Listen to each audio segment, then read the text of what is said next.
Bismillahirrahmanirrahim. Assalamualaikum warahmatullahi wabarakatuh. Alhamdulillahi rabbil alamin. Wassalatu wassalamu ala ashrafil anbiya wal mursalin. Nahmaduhu wa nasta'inuhu wa nastaghfiruh wa na'udzu billahi min shururi anfusina wa min sayyiati a'malina. Man yahdihillahu fala mudilla lahu ومن يضلل فلا هادي له. رب اشرح لي صدري ويسر لي أمري واحلل عقدة من لساني يفقه قولي. أما بعد. Alhamdulillah, bersyukur kepada Allah Subhanahu wa taala kerana dapat bersama pada insya-Allah pada pagi ini kita akan sambung perbincangan ringkasan kitab Al-Um. Terjemahan ni pada muka surat 294. Lupa dalam solat Jumaat di situ.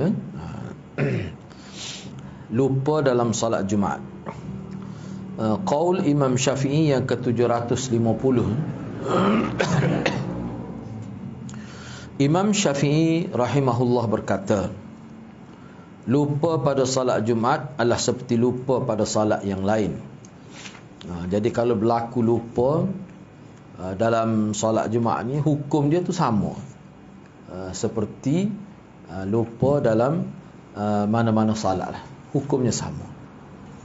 Kata Imam Syafi'i lagi, apabila seseorang imam lupa di mana ia berdiri pada tempat yang di mana dia berdiri pada tempat separuhnya dia duduk, maka dia harus mengulangi duduk, membaca tasyahud dan dia sujud sahwi lah.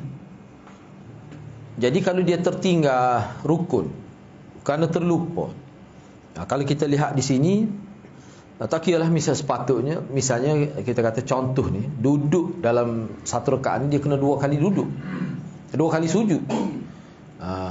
Duduk ni kita sekali je lah. Baik, tak apalah. Sujud pertama tu dia bangun, contoh.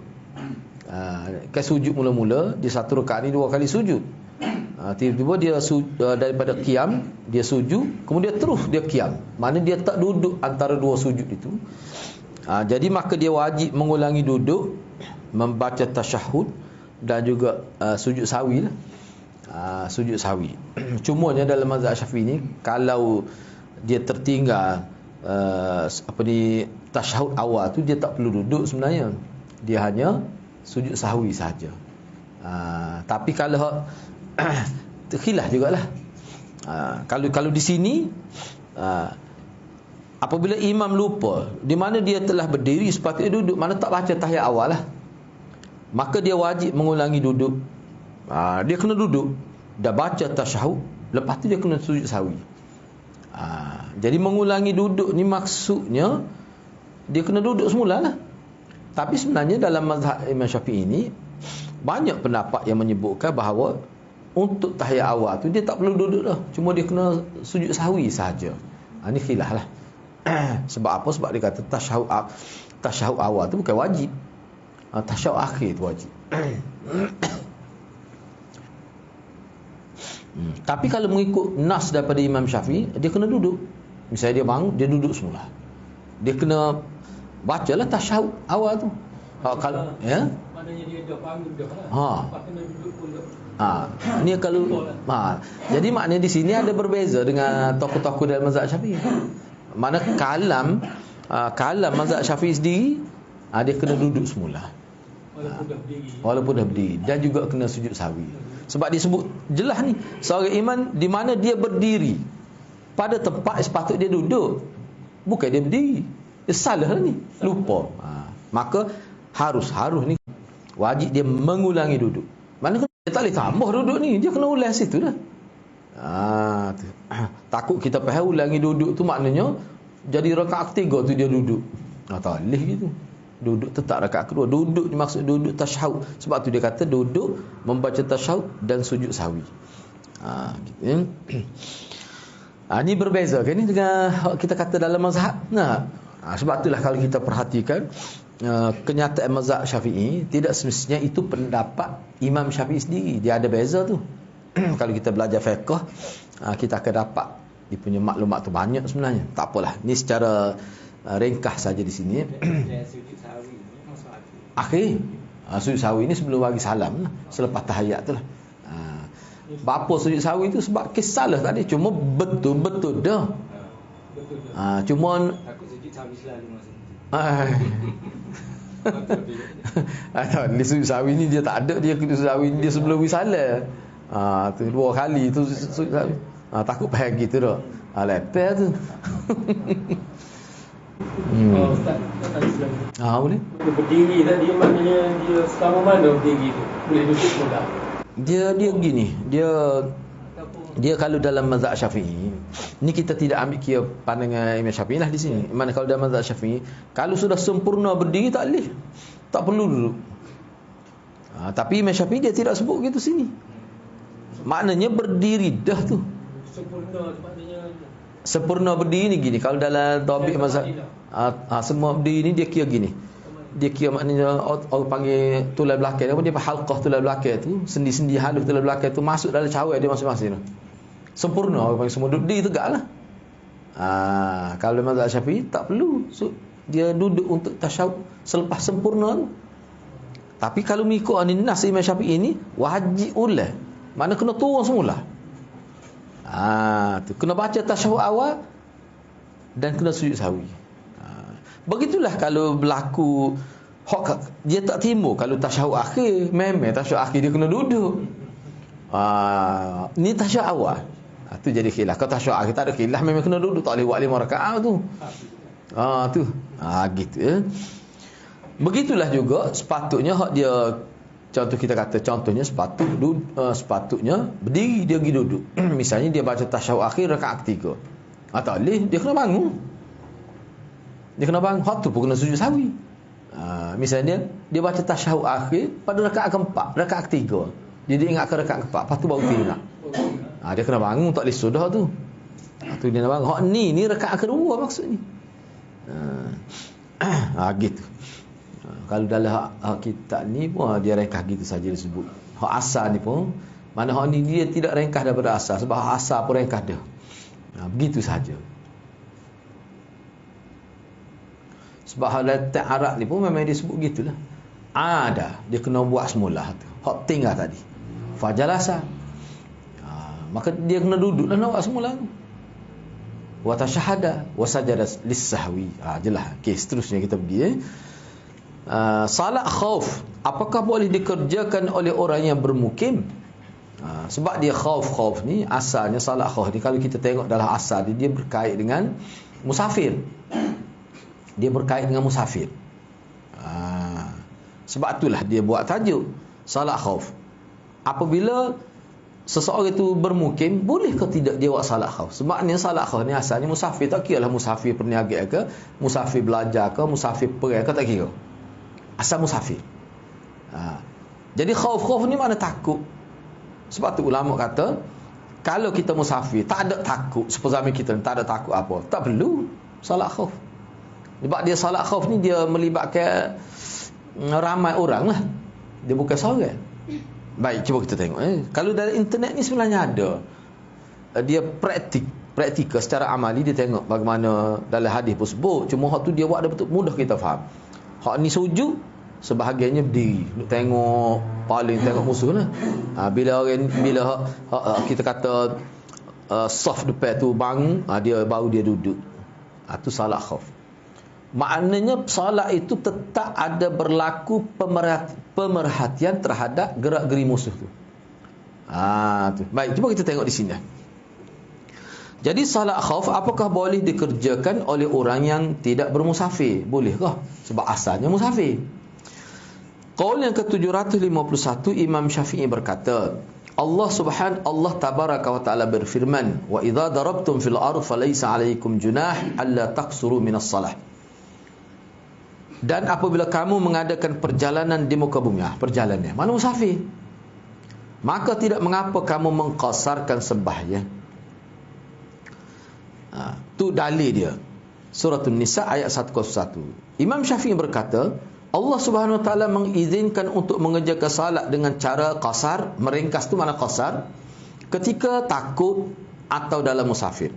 Dan Rasulullah SAW menyuruh apabila mereka mengerjakan salat khauf agar sekelompok dari mereka mengerjakan salat setelah kelompok yang lain.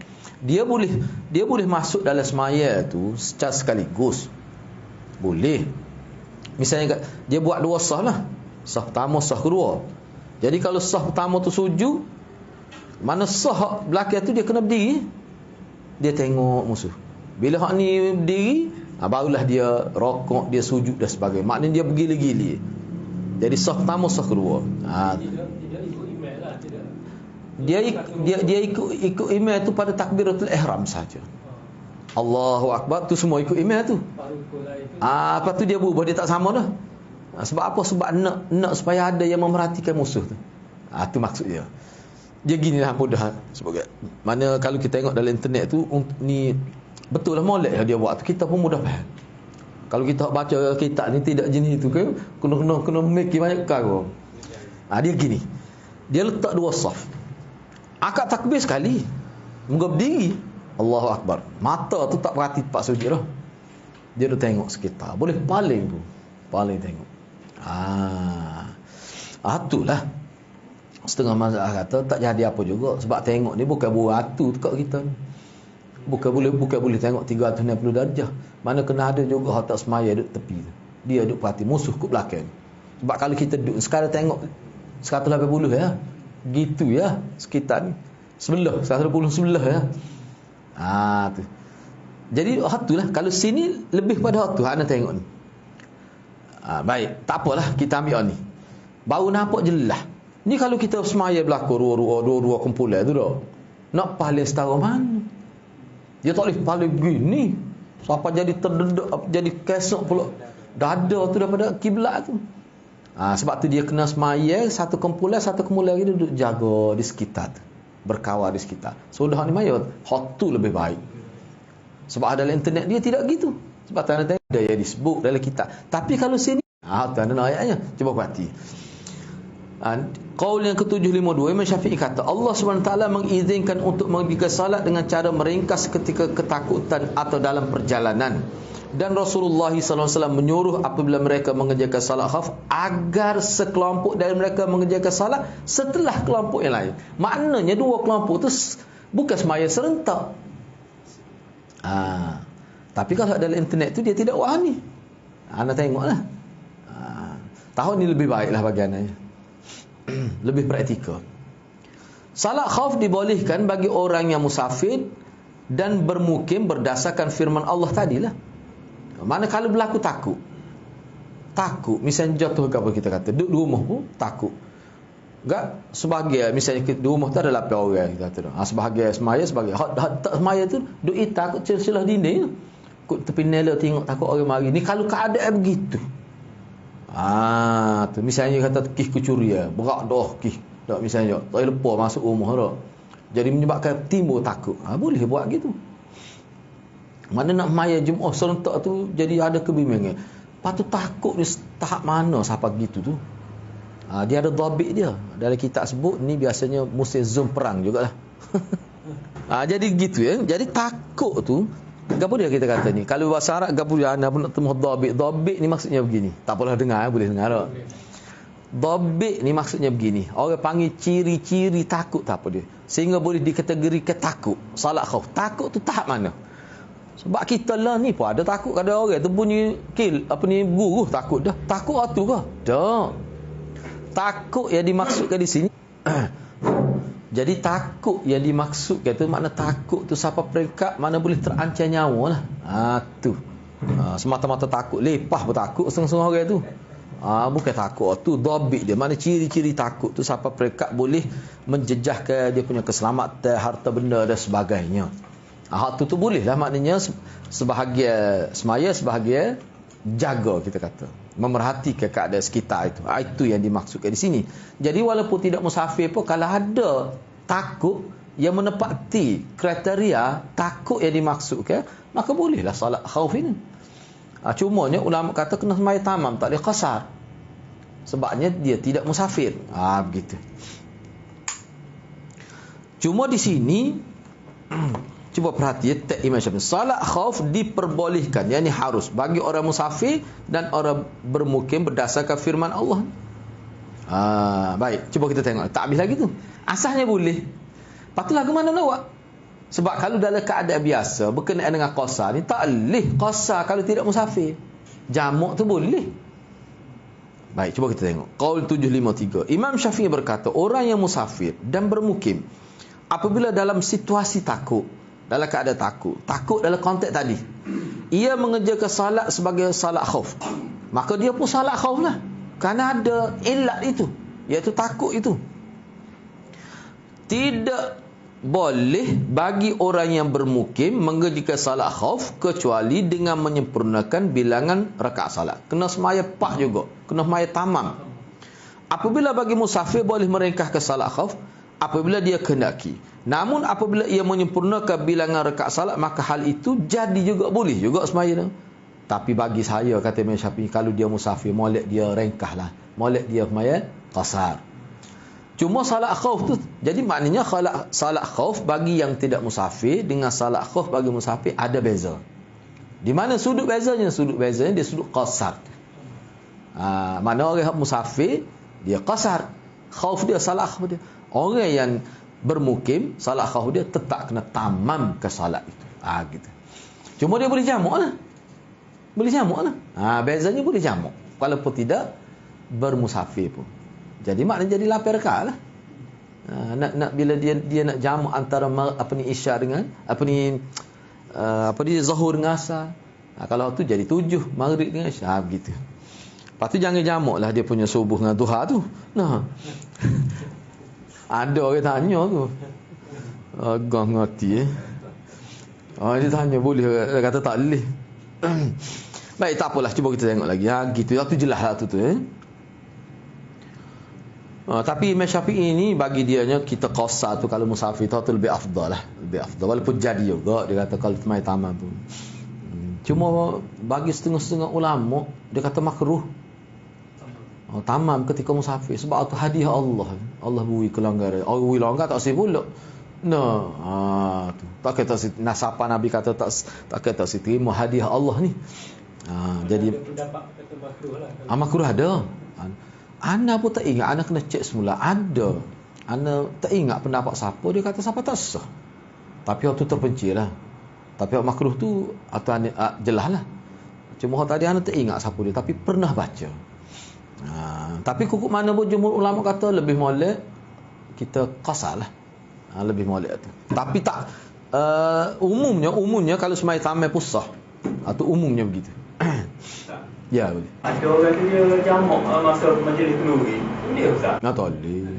Dia kata sibuk layan sama. Tak boleh. Dibolehkan. Dia dibolehkan ni isu berkait dengan nyawa, misalnya doktor pembedahan kan lapar jel.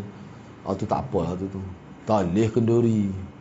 Tak mati kau tu kalau tak makan mentamu. Maya 10 minit tak apa-apa mu. Enggak lah ni buffet lah ni. Takut ambil lebih lah tak mati. Tak ada sebab tu. Tak logik langsung tu. Baik sama Nabi pada dah. Tak boleh jadi ilat itu. Allah lah tak nasabah tu kata tak nasabah tu. Bukan kritikal langsung tu. Kalau bini tiga dia lagi mudah. Jadi tak boleh tu. Tu termasuk dalam bermudah-mudah tanpa ilmu. Tu tak boleh lagi tu. Dia kalau dalam kitab ni isu-isu jamak ni untuk tu dalam kis-kis kritikal dia panggil. Misalnya doktor kan, kadang-kadang 8 jam pembedahan tu. Ataupun pukul 3 tu emergency, dia tak main lagi. Tiba-tiba mari secara mendadak kes tu, tak ada. Tu tak apa tu. Nak macam mana? Keadaan dia tu. Gah tu dia berlaku sekali-sekala ya.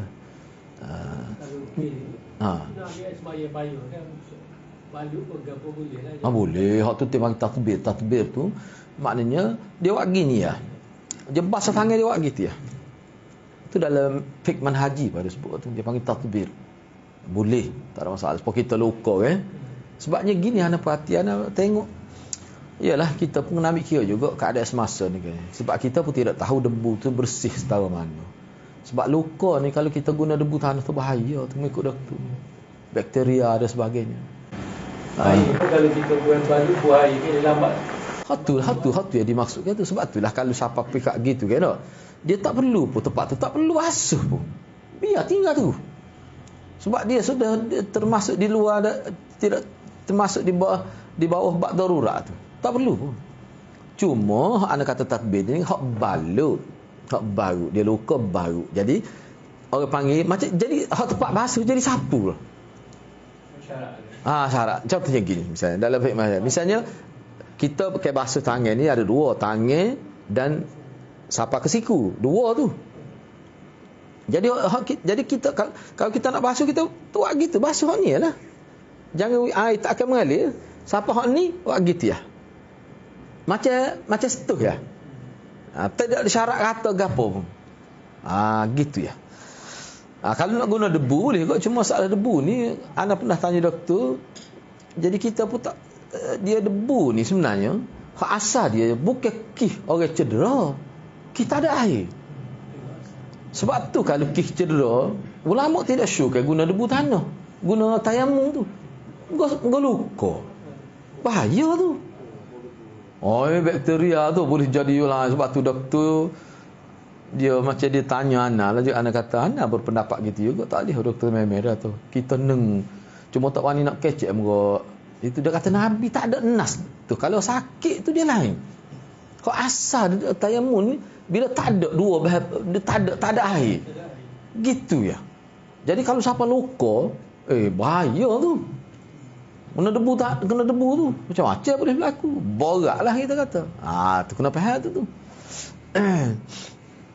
Jangan kita buat sebab juga kita kata kita nak tahniah anak dah, kita suruh tu email. Kata email tu jenis hisap rokok. Tak payah berkiah lah. Mungkin hisap rokok. Nak suruh dia kemar tu. Tak bak tak wi tu. Sebab tu molek buat diri lah. Ataupun dia mungkin ada penyakit gigi dia rosak ke. Bahaya juga tu. Gak budak ni dia punya antibody. Mungkin budak bayi antibody rendah tu. Tak tinggi. Tu kena fikir juga tu. Sebab tu nak amal sunnah pun kena tahulah. Dia kata berkat sunnah ni tak apa. Isap rokok masalahnya. Tak ada berkat isap rokok ni. Sebab tu Tok Guru Mufti Besar Kelantan tu dia jangan bui, dia tahu isap rokok nak tahniah anak kita, duk kemar, kemar. Ingat lagi Tok Guru sebut. Dialah tak sesuai lah, tak sesuai, tak sah lah. Baik, seterusnya kita pergi lagi. Bagaimana mengerjakan salat khauf? Dia masuk ni. Bagaimana mengerjakan kaifa salatul khauf? Bagaimana nak mengerjakan salatul khauf itu? Baik. Imam Syafi'i berkata, ini qaul yang ke-754. Allah tabaraka wa taala berfirman. Wa idza kunta fihim fa aqamta lahumus salah faltakun ta'ifatun minhum ma'ak wal ya'khudhu aslihatahum fa idza sajadu falyakunu min wara'ikum wal ta'ti ta'ifatan ukhra baik, surah An-Nisa ayat 102. Baik, apa maksudnya? Maksudnya, dan apabila kamu berada di tengah-tengah mereka, yakni sahabatmu, lalu kamu hendak mendirikan salat bersama mereka, maka hendaklah segolongan dari mereka berdiri besertamu dan menyandang senjata. Kemudian apabila mereka yang salat besertamu sujud telah menyempurnakan rakaat, maka hendaklah mereka pindah dari belakangnya yang menghadapi musuh, dan hendaklah datang golongan yang kedua. Hak ni lah hak dibuat dalam internet ni. Ni salah satu cara. Tapi setengah ulama dia sebut ni orang panggil fiqh. Hak ni berkait dengan perang dengan senjata dulu. Perang dengan kita kata berhadapan. Tahu dah musuh duduk depan. Gak learn ni perang bukan guna senjata. Makna kena rapat dengan tubuh ni. Dia duduk ni kita atas 100 meter, dia mau ikut belakang pun boleh. Sebab apa? Sebab dia guna bedil. Jadi bila kata guna bedil, sebenarnya nak paling mana? Kalau kita paling sampai 360 tu masalah pula. Jadi sebab tidak semaya pula. Sebab itulah ulama kata ni sebut dulu dia sesuai. Mana konteks dia ke dia? Fiqh dia. Keselamatan. Jadi keselamatan dalam bentuk dulu dengan lah ni tak sama. Pakai drone. Pakai drone tu lagi bahaya. Jadi makna sebab itulah Supaya Imam Syafi'i dia pilih sini. Maknanya kalau dalam konteks kita ni lagi sesuai, maknanya seorang tu satu kelompok semaya, satu kelompok tak. Hak kelompok tak semaya tu dia bebas untuk buat perhatian. Berkawal lah. Bila sesuatu, hak ni pula semaya. Hak tu lebih baik lagi. Jadi hak jenis masuk sekali dalam semaya, hak tu sudah serkat, hak ni buat pula, dia tunggu pula caca, dia nak paling setara mana. Itu isu dia. Kalau zaman dulu okey, sebab dia tahu dah musuh depan tu ya. Dia tengok kau ni 180 darjah, okey dah. Musuh tak akan mari dah kau ni. Tapi lah ni sebab kan ni ada drone, guna drone terus. Drone tu bahaya. Kita ni kena duduk di menara tu. Jadi benda-benda gitu tu orang panggil fiqh, dia boleh berubah. Jadi maqasid dia apa dia? Jaga keselamatan. Jadi bentuk jaga keselamatan tu bagaimana? Tengok kesesuaian lah. Zaman tu macam mana? Sebab tu bagi ana dia banyak lagi pilihannya hak ulama fikir. Lepas tu dah kita nak semaya. Tak saya tinggal semaya. Nak buat sah juga ke? Contohnya siapa ya? Kita duduk berokok gitu dalam rok kata. Semaya dah tak ada gitu. Isyarat dengan kepala ke gitu lah. Tak perlu cacar, bahaya kalau cacar.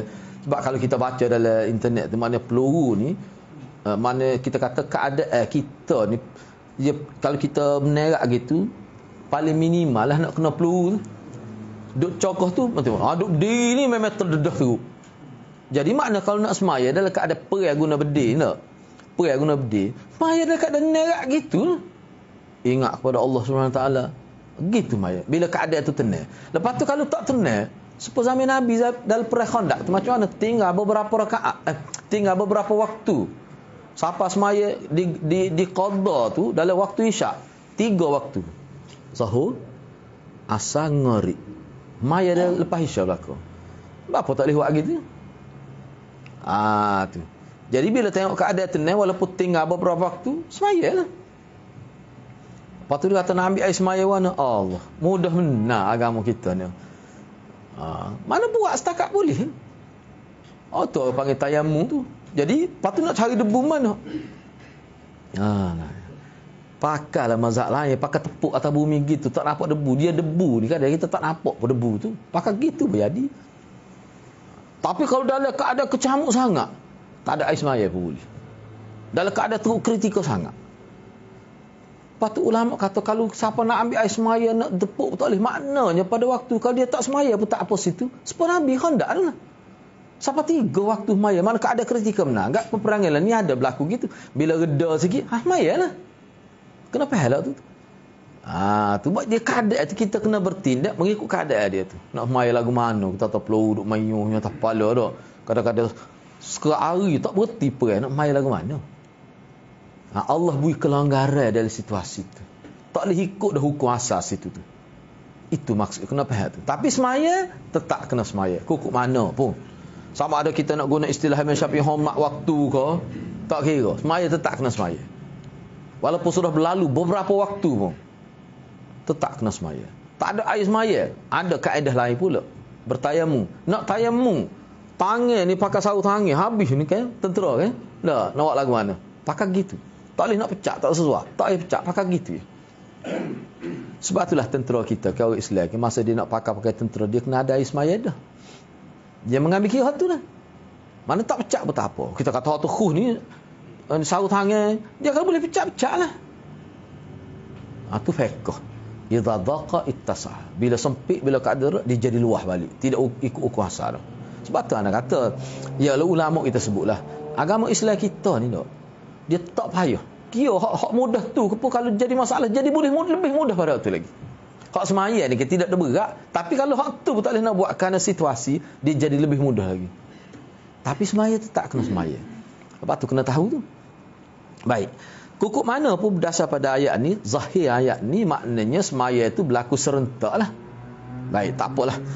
Telah menceritakan kepada kami, kata Imam Syafi'i lagi ni, daripada Malik, daripada Yazid bin Ruman, dari Saleh bin Khawwath guna ta, Khawwath bin Jubair, dari yang mengerjakan salat khawf bersama Rasulullah pada saat perang Zatul Riqa', bahawa satu rombongan bersama Nabi berdiri dalam saf, sedangkan rombongan lain menghadap ke arah musuh. Menghadap ke arah musuh, muka perang zaman dulu. Lalu rombongan yang bersama Nabi menjaga salat 1 rakaat. Kemudian Nabi tetap berdiri dan mereka menyempurnakan salat untuk mereka sendiri. Lalu mereka beranjak dari tempat itu, kemudian membuat saf untuk menghadapi musuh. Lalu rombongan yang lain datang dan Nabi SAW mengerjakan salat dengan mereka untuk menyelesaikan rakaat yang masih tersisa. Kemudian beliau duduk. Lalu rombongan yang kedua menyempurnakan salat bagi mereka sendiri. Kemudian Nabi SAW memberi salam bersama dengan mereka. Maksudnya beginilah. Gini. Ni sebab tak nak kata kalau dalam tu, kalau kita tengok tu kita boleh nampak. Contoh, kita kata ni arah kiblat lah. Dia semaya tu kira akad takbir tu sekali lah. Jadi depan ni dia semaya, dia sudah seraka. Ni berdiri tu dia duduk perhati lah. Sebab tu dia kata musuh di hadapan. Maknanya semaya tu ngadap kiblat ke tak? Tu satu isu lain. Dia menghadap musuh. Misalnya musuh duduk alin ni, kiblat kau ni, tak kira nak ada kiblat. Nak paling lagu mana? Tak ada faedah maya khauf lagu tu. Tujuannya nak perhati pergerakan musuh. Jadi kena ngadap kau ni, tak timbul debat kiblat. Baik, ada satu kata dak hak semaya mula-mula tu kena ngadap kiblat. Hak geruk yang kedua tu ngadap musuh. Bila hak ni sesar, puak ni pula ngadap musuh, hak duk ngadap musuh ni dia sambung pula untuk rakaat yang kedua. Kalau dia semaya dah serkat. Ada yang kata gitu, kukuk mana pun hak masa dia semaya, geruk hak semaya tu dia kena ngadap kiblat. Jadi geruk yang kedua tu hak terpuati musuh, dia kena ngadap musuh. Maknanya berlaku pergerakan yang agak bebas. Geruk yang kedua ni semaya jugalah. Semaya juga kalau mengikut asal ni.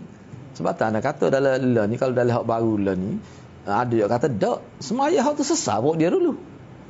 Dah dari 4 jadi 2 kan, cepatlah. Baca ayat pendek sayat sudahlah. Lepas tu habis tu hak ni masuk lalu semaya. Hak tu pula dia ngadap tu. Kalau boleh buat gitu. Sebab tak nak kata dalam peperangan lah ni tak boleh bahaya tu. Nak berdiri macam mana? Sebab tak nak kata saat ni peluru tu, kedudukan peluru tu antara orang baring duduk dan berdiri, hak mana paling berisiko? Sebab dia peluru ni adalah internet lah. Sebab dia peluru kukuk mana bila dia pergi, dia semakin menurun.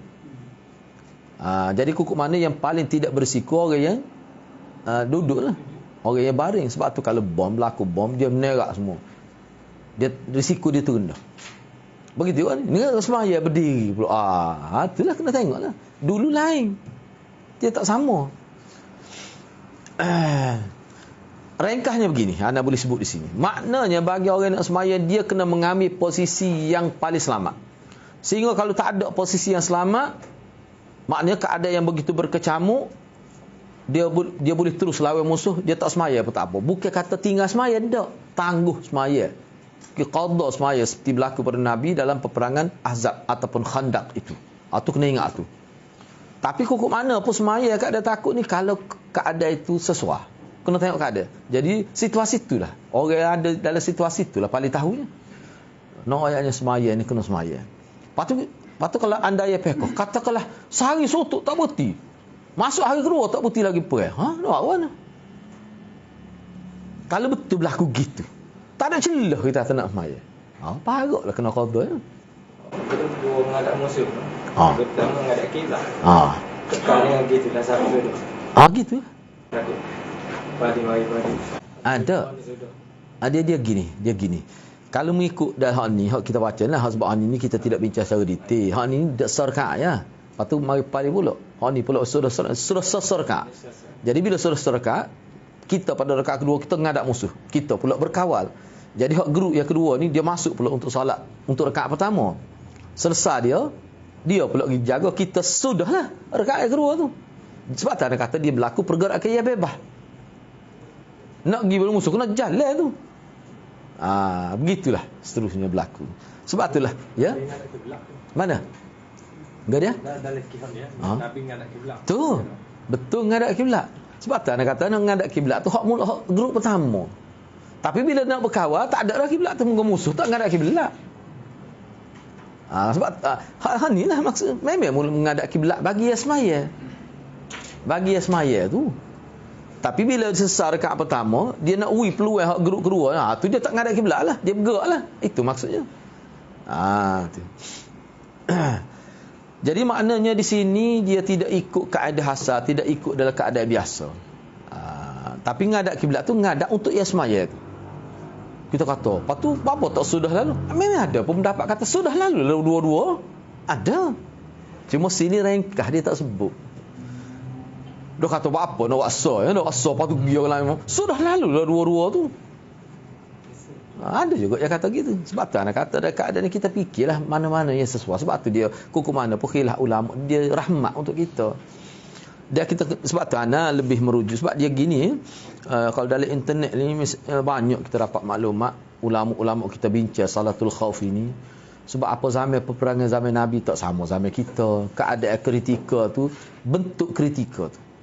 Sengit tak sengit perang tu dia tak sama. Dan nilai bahaya, kadar bahaya pun tak sama. Jadi makna kita kena bertindak sesuai dengan keadaan lah. Tapi no ayatnya semaya tetap kena semaya. Sebab tak nak kata saat ni Nah, misalnya contoh ni moga kita tak terlibat, cuma kita tengok dalam TV lah bagaimana orang perang, orang guna senjata ni. Ada kadang-kadang duk nerak saja 2-3 jam nak bangun tak berani. Semayalah waktu tu. Tak perlu dah ngadap kiblat ni, tak tahu mana lah dah kiblat tu. Semaya dekat ada duk nerak gitu. Boleh, tak ada masalah. Naknya biar ingat Tuhan tu. Tak ada masalah tu. Jadi semaya dua. Lepas tu semaya dengan mata gok kepala gitu niat ya, ni rokok bacalah tak apa dah. Tu dia punya agama kita. Naknya mudahnya. Dia tak boleh kita biar ke sepuluh Nabi, Nabi ana baca dalam penggal kondak tu sebab Nabi tak dulu ya. Gue saya tunggu sini kalut sebab dia tentera ni dia kena berubah. Misalnya orang panas dia tak kena, dia kena berubah lalu tepat. Sebelah ni kita kata tak, misal kata apa dia panggil motor tu tak? Apa tu tu tak? Dia ada go tu dia ada go tu dia tu apa ni? Apa dia panggil tu? Macam cook lah dia punya tu, dia buat ni. Bila peluru tu pergi dekat kita. Musuh tu apa ni orang tu dia kena lari ke tempat lain tu. Jadi dia ni tempat saya jahat lain pula dia punya apa ni sasaran dia tu. Memang gitu. Enggak nak bayar lagu mana. Jadi Nabi dulu sebab dia dalam riwayat, dalam syarah hadis, kenapa Nabi siapa tak sempat nak sembahyang? Sebabnya orang Kelantan panggil kalut. Pergi sini bila musuh panas tu dia kena pergi lain lah. Kena berubah dah kedudukan tu. Barulah musuh ni terpaksa ejah mula pula. Ni kalau duduk situ juga, gom nah. Musuh pun tengok otak kena. Kita akak sikit lagi kena lalu dia. Tiba-tiba jadi Nabi ni lari pergi lain pula. Duk main gok gitu. Nak main lagi mana? Itu situasi dia. Sampai 3 waktu tinggal. 3 waktu ya. Padahal lain tak ada berlaku gitu. Sampai ulama kata 4 waktu. Ulama lain kata silap tu 4 waktu. Tu dia capung dengan Isya. Padahal Isya tu dalam waktu Isya tu apa tinggal Isya. Tak akan tinggal lah Isya. Mungkin dalam waktu Isya. Jadi tinggal sebenarnya berapa? 3 lah. Zuhur, Asar, Maghrib. Sebab dia buat dalam waktu Isya. Cuma situasi anak nak sebutnya siapa tinggal atau nak semai itu keadaan tu macam mana? Keadaan terlalu getir ya. Jadi semaya tetap kena semai. Dulu tak apa sebab malam tak perang. Lah ni orang serai waktu malam. Malam tu lagi sebab kita tengok perang kalau kita tengok di Iraq ditunjuk waktu malam tu dah. Duduk dalam rumah lebih bahaya daripada duduk luar rumah. Duduk luar rumah kurang bahaya. Sebab bom kalau kena tu rumah mati semua. Keadaan tu tak sama. Tu benar-benar gitu kita kena tahu juga. Ni orang panggil fiqh. Baik. Sikit lagi nak ambil sikit lagi sini. Yang terakhirlah Imam Syafi'i kata lagi ni qaul yang ke-759. Apabila imam mengerjakan salat maghrib dengan satu rombongan sebanyak 2 rakaat. Satu rombongan ni mana satu kumpulan lah maksudnya. Kemudian rombongan yang lain, yakni kumpulan lain datang lalu imam melaksanakan satu rakaat dengan mereka. Jadi imam tu kemudian rombongan yang lain datang. Hak tadi habis dah. Apabila imam mengerjakan salat maghrib dengan satu rombongan sebanyak 2 rakaat. Sebab dia ngori tak boleh khasar. Maknanya buat 2 rakaat. Mana ada sah lagi tu. Mari pula kumpulan lain lalu imam melaksanakan satu rakaat dengan mereka. Hanya satu rombongan pertama memutuskan keterikatan dengan imam lalu melakukan salat sendiri-sendiri pada saat imam duduk, maka boleh bagi mereka untuk tetap duduk sebagaimana hal itu diperbolehkan bagi imam. Dan imam harus berdiri apabila mereka memutuskan keterkaitan dengannya pada tempat tersebut. Maksud dia begini, dia hak nikih ni maknanya semaya ni bukan masuk, bukan semua kumpulan tu masuk serentak dalam semaya. Tidak, hak ni. Misalnya kita kata imam semaya, mai ngorek ni. Jadi bila habis 2 rakaat, mari pula hak lain. Lalu imam melaksanakan 1 rakaat dengan mereka. Jadi imam tu cukuplah 3. Hanya 1 rombongan pertama memutuskan keterkaitan dengan imam lalu melakukan salat sendiri pada saat imam duduk, maka boleh bagi mereka untuk tetap duduk bersama sebagaimana hal yang perbolehkan bagi. Maknanya kumpulan pertama tadi semaya 2 dengan imam tu, untuk 1 rakaat dia semaya sendiri, nak suruh cepat supaya dia boleh pergi jaga pula. Maknanya dia kena niat keluar lah daripada imam tu, keluar daripada jemaah tu. Jadi 1 rakaat tu diberi pilihan kepada dia nak semaya sendiri pun boleh, niat semaya sendiri.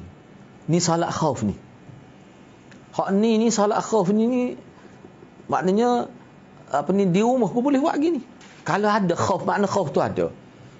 Cumanya sebab tu dia kata salat maghrib ni mudah sebab dia tak ada qasar. Kalau salat lain 2 lah, sesam salat. Mana buat 2. So lagi tu imam buat dengan rombongan yang kedua.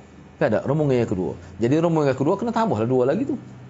Jadi hak rombongan yang mula-mula tak ada lagu mana, maka dia buat 2 baru. Kukuk lagu mana tak asal lagi.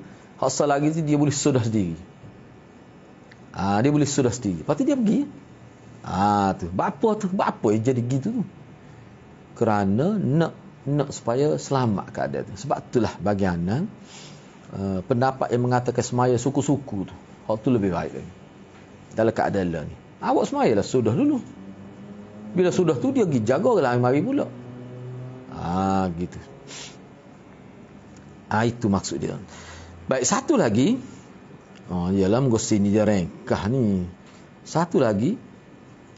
Ni anak nak sebut ni situasi. Situasi salat khauf dalam peperangan ni kukuk mana pun dia tidak sama dengan ketakutan hak tidak bermukim hak duduk di rumah. Tak akan sama. Tak akan sama satu persatu. Sebabnya kalau melibatkan peperangan, lokasi tu nak jemaah lagu mana? Jadi jemaah tu jemaah besar ke jemaah kecil? Jemaah kecil. Berapa jemaah kecil tu? Nak kumpul jemaah mana? Moga bila pergi hak tu duduk sini, hak tu duduk jeng tu. Misalnya duduk situ 3 orang. Dia semaya 3 orang buat dia tu sudah. Kukuk mana pun semaya. Dia tengok kita ni kalau semaya dah ni 2 rakaat ni. Dia yakin kita semaya. Tapi mata tak tengok tempat sujud dah. Semaya tu bokok tu semaya. Tak boleh nak berdiri. Moga peluru ni, bukan lembing. Bukan pedang. Gitu. Kena faham tu. Nak ambil wuduk tak ada masalah. Guna sarung tangan ni tak apa. Ataupun pecah bah agak. Bui apa ni. Buat gini. Mau sudah. Kaki pun tak ada sentuh apa dah. Moga tayamum. Gitu ya, mudah. Kita berhenti. Ada soalan ke dah ni? Dia sebenarnya salat khauf ni setengah-setengah ulama kata dia tak ada cara khusus juga sebenarnya. Kira selamat macam mana. Lepas tu masih ditekankan lagi kalau semaya fardu ulama bincang pula tu salat khauf. Sebab kalau kita tengok sini nampak semaya jemaah ni. Kalau boleh. Tapi kalau tak boleh, tak payah. Misalnya kita kata kalau tentera sekarang ni kita kata dengan keadaan dia gitu dak dengan peluru apa. Lepas tu duduk bukan sekelompok-sekelompok kadang-kadang seorang dia pun stopak tu. Kadang-kadang 2 orang. Hak seorang mai seorang. Lepas tu hak 2 mai 2 orang. Tak perlu nak pergi cari sah. Itu keadaan tu. Kena faham. Yalah tapi kukuk mana kena tahu asal dulu lah. Kena tahu asal lagi tu. Dia boleh berubah salat khauf ni. Lepas tu ulama sebut pula. Kalau tak ada genting nak semaya seorang pun tak berani. Takut. Tak apa. Jadi sepah khandak tadi. Terus gitu dulu. Bila keadaan itu kan, baru semaya. Semaya tu tengok ingat tinggal berapa. Lepas tu luka ni, setengah tu luka. Tapi boleh jalan lagi. Lagu mana? Tak kira ada darah tu. Tak kira dah. Nak sapu masa mana? Nak guna tisu. Lepas tu tahuk tisu tu, bagaimana musuh boleh jejak dah kita. Gini-gini. Tak perlu. Sebab tu kata kena tengok lah. Sebab tu anak sebut, perai zaman dulu, tak serupa zaman ni. Gitu. Yang ni Islam tu mudah. Gitulah kita berhenti setakat tu dulu. Kita akan sambung semula lah selepas ni untuk minggu hadapan insya-Allah. Masih lagi salatul khauf. Dia sebenarnya ada lagi. Misalnya bila kita dalam zon perang, tak tahu kiblat mana. Dia akan timbul tu isu tu. Keadaan gitu ya. Tak boleh tentu kiblat. Kita kata tak ada kompas. Ada, tak apalah. Boleh tentukan lah. Masalah kalau tak ada. Lepas tu kalau tahu kiblat, nak ngadak kiblat, bahaya pula ni. Seposa ni tak apalah boleh kita duduk sekelompok. Dia mau jaga kawin maya ni. Tak boleh nak gitu pun tak boleh nak buat lagu mana. Tak perlu iktibar dah pada tu. Ngadak musuh gitu je. Kena tengok keadaan. Mana kalau kita rasa tak selamat bahaya ni, walaupun kita semaya ngadak musuh pun, jadi fokus tak boleh nak fokus dah ni. Biar tu tangguh tu semaya tu. Sebab itulah setengah-setengah ulama dia kata, dia guna istilah bahawa salat khauf ni dalam keadaan ketika harus ditangguh ke salat. Bukan tak semaya, ditangguh ke. Maknanya berlaku qada lah. Gitu. Okay, wallahu a'lam. Kita akan sambung 3 minit lagi subjek yang kedua, al-adabul mufrad. Jadi insya-Allah untuk baki perbincangan minggu hadapan insya-Allah. Assalamualaikum warahmatullahi wabarakatuh.